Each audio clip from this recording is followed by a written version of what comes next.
მისი სიმძლავრე და განხორციელებული პროექტების მიმოხილვა პროექტის დეტალები ვნახოთ ელენე ჩომახიძის რეპორტაჟში.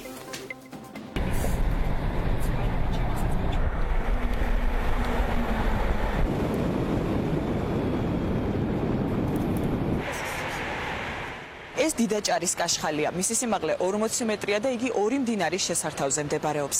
აღნიშნული კაშხლის მშენებლობა 2014 წელს დაიწყო და იგი შუახევი ჰესის საკუთრებაა. შუახევი ჰესის პროექტი მდინარე აჭარის წყალსა და მის შენაკადებზეა გაშენებული. მისი მშენებლობა 2013 წლის შემოდგომაზე დაიწყო და წელს დასრულდა. ჰესის მშენებლობას და მის შემდგომ ოპერირებას კომპანია აჭარის წყალი ჯორჯია უზრუნველყოფს, რომელიც ნორვეგიული კომპანია Clean Energy Invest-ის, ინდური Tata Power-ის და საერთაშორისო საფინანსო კორპორაციის ერთობლივ საწარმოს წარმოადგენს. აღნიშნული პროექტის სისრულეში მოყვანისთვის გარდა IFC-სა ფინანსური მხარდაჭერა ევროპის რეკონსტრუქციისა და განვითარების ბანკმა და აზიის განვითარების ბანკმაც განახორციელეს. შენებლობის პროცესებს 2013 წლიდან 2017 წლამდე Clean Energy Invest-ი ხელმძღვანელობდა. ჰესის ექსპლუატაციაში შესვლის შემდეგ კი მენეჯმენტი ინდურმა Tata Power-მა გადაიბარა.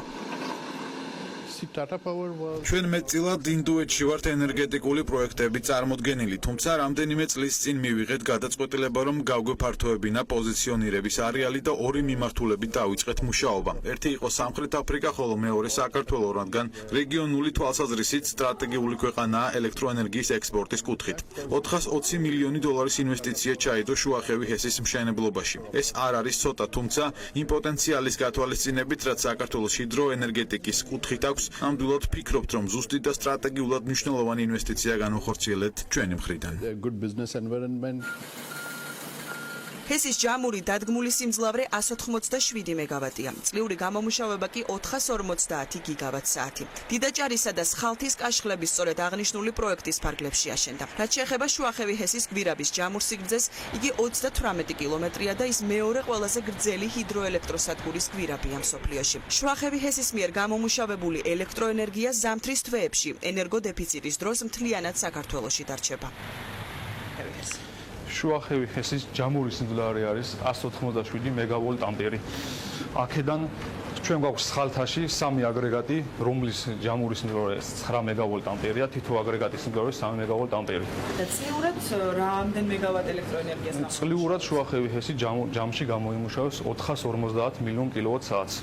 კიდევ ძალიან საინტერესოა, ალბათ ჩვენს მაყურებელსაც საინტერესებს, ასეთ მეგა პროექტში, ესე რა თქვა და მასშტაბურ პროექტში, რამდენი ადამიანია დასაქმებული და ყოველდღურად რამდენი ადამიანი შრომობს? ჰესზე ყოველდღურად დასაქმებული არის 25 ადამიანი. ამ ადამიანებიდან 25 ადამიანი არის ოპერატიული ინჟინერები, რომელიც ყოველდღე მორიგეობთ ჰესზე, დღისმენა და ღამისმენა. რაც შეეხება კაშხალს, ადამიანებს მუშაობა? კაშხალზე არის SCADA სისტემა, რომელთაც ავტომატურად ვარ დაკავშირებული, ყველაფერი იმართება ავტომატურად.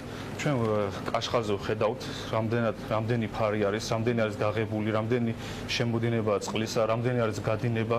აქედან იმართება ავტომატურად და თუ რამე საჭიროებას მოითხოვს, დაუკავშირდება სისტემას, მაუსს ერთი ღილაკით დაჭერით, იმართება ჩვენი ჰესის. შუახევი ჰესი Clean Energy Invest-ისთვის პირველი ჰიდროენერგეტიკული პროექტია. კომპანია ქართულ ენერგობაზარზე პირველად 2010 წელს შემოვიდა. რაც შეეხება Tata Power-ს, იგი უმსხვილეს ინდურ კომპანიას წარმოადგენს, რომელსაც ენერგოსექტორში მუშაობის 100 წლიანი გამოცდილება აქვს. კომპანია წარმოდგენილია სექტორის ყველა სეგმენტში, ანუ როგორიცაა ელექტროენერგიის გამომუშავება, დისტრიბუცია და ვაჭრობა. მისი ამჟამინდელი პორტფოლიო, მათ შორის საერთაშორისო პროექტებიც 10,000 მეგავატს აღემატება.